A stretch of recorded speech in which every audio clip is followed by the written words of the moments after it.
Assalamualaikum, jumpa lagi dengan video Bengkel Logika.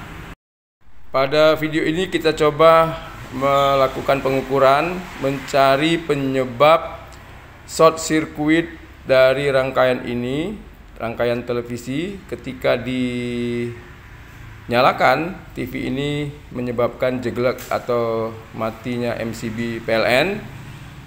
Nah, ini di sini kita coba lakukan pengukuran. Tahap pertamanya sudah saya lakukan, yaitu menduga kapasitor.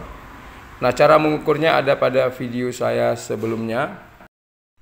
Nah, lalu kita cari lagi kira-kira penyebabnya apa. Pertama adalah rangkaian-rangkaian pada input listrik PLN-nya.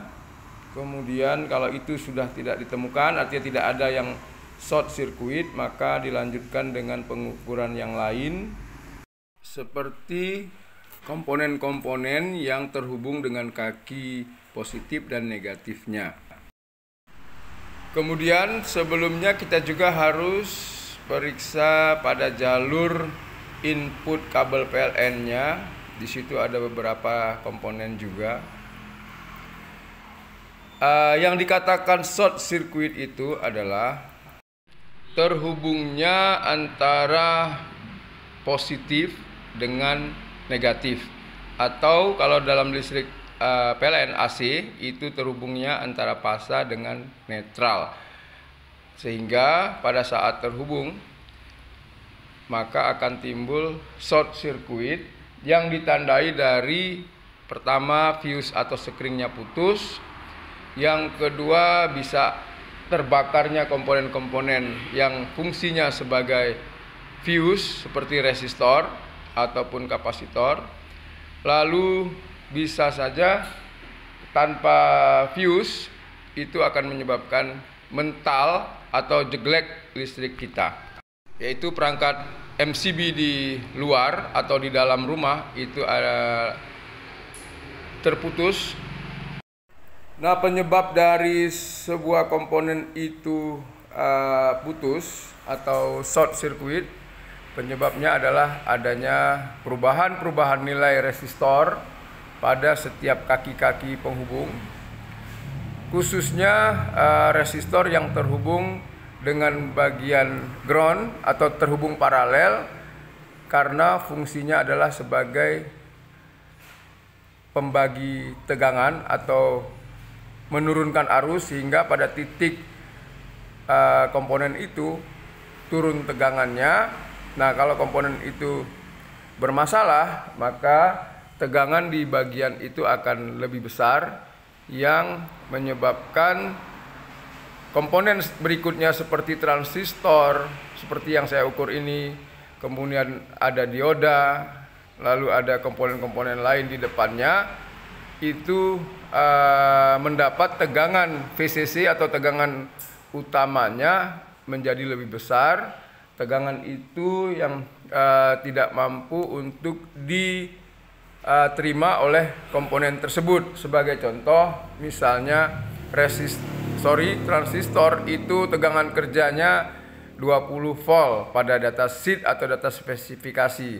Nah, lalu karena adanya perubahan nilai resistor ataupun kapasitor, maka pada jalur itu tegangannya meningkat menjadi 30 volt, sehingga transistor tadi atau komponen lain menjadi tidak sanggup menerima tegangan tersebut, yang menyebabkan komponen itu langsung terbakar ataupun short circuit. Kembali kepada permasalahan ini. Nah, ini sudah diukur, saya ukur satu persatu. Anda tandai saja jika ada nilai pada avometer itu, maka belum tentu short, mungkin ada pengurangan nilai. Nah, itu kalau nilainya dari hasil pembacaan dengan pengukuran itu beda, maka bagian itu yang kita ukur kita harus lepas dari jalur PCB supaya kita bisa membaca data akurat, karena data kita ukur melalui komponen yang masih terpasang itu akan terukur juga komponen-komponen di samping-sampingnya, apalagi yang sama-sama terhubung secara paralel. Nah, tadi saya ukur kapasitor dari beberapa skala. Kita lihat di sini sepertinya putus, tetapi pada video sebelumnya saya sudah ukur kapasitor ini, ternyata masih mempunyai nilai 220 mikro dan kemungkinan belum rusak. Memang kalau kasus seperti ini kita lebih sedikit memakan waktu untuk mengukur komponen-komponen yang ada pada blok yang kita ukur. Nah, kalau kita sudah berpengalaman, kita bisa membagi beberapa kelompok pengukuran, yaitu pada bagian utama tadi dioda, lalu kapasitor, kemudian keluarannya kemana. Nah, di situ kita lihat apakah ada transistor.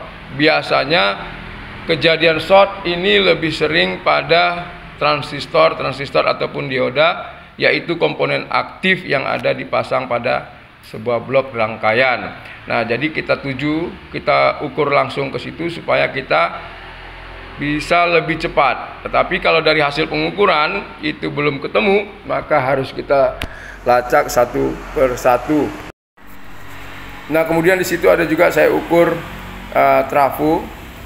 Nah, kita lihat di situ ada angka dengan skala resistansi ohm yang sudah diatur. Nah, masih ada nilai. Nah, kalau masih ada nilai, kalau lilitan memang nilainya tidak besar karena seperti sebuah kawat yang diukur dalam jumlah atau lilitan yang banyak, maka akan timbul resistansi di lilitan itu. Nah, nilai resistansi ini tidak boleh nol. Kalau nol artinya sudah short circuit pada trafo itu juga. Apakah 0, sekian itu dikatakan short? Itu belum tentu, tergantung dari jumlah lilitan seperti yang saya sampaikan tadi. Bisa saja lilitannya itu dengan resistansi yang kecil, tujuannya adalah untuk menginduksi tegangan outputnya yang lebih kecil. Apalagi pada komponen-komponen lilitan, tujuan dari lilitan itu adalah penstabil arus, biasanya terhubung secara seri untuk tegangan DC. Karena sebuah lilitan jika dihubungkan dengan DC, maka lilitan itu akan menjadi short circuit. Otomatis lilitan dipakai pada sebuah rangkaian DC itu tujuannya adalah untuk pengganti kapasitor sebagai penstabil atau filter kopling untuk menghilangkan sesatan-sesatan arus yang mengalir akibat dari perubahan temperatur, akibat dari jala-jala listrik yang tidak stabil, atau ada induksi di luar dari rangkaian seperti motor-motor listrik yang masuk ke dalam rangkaian.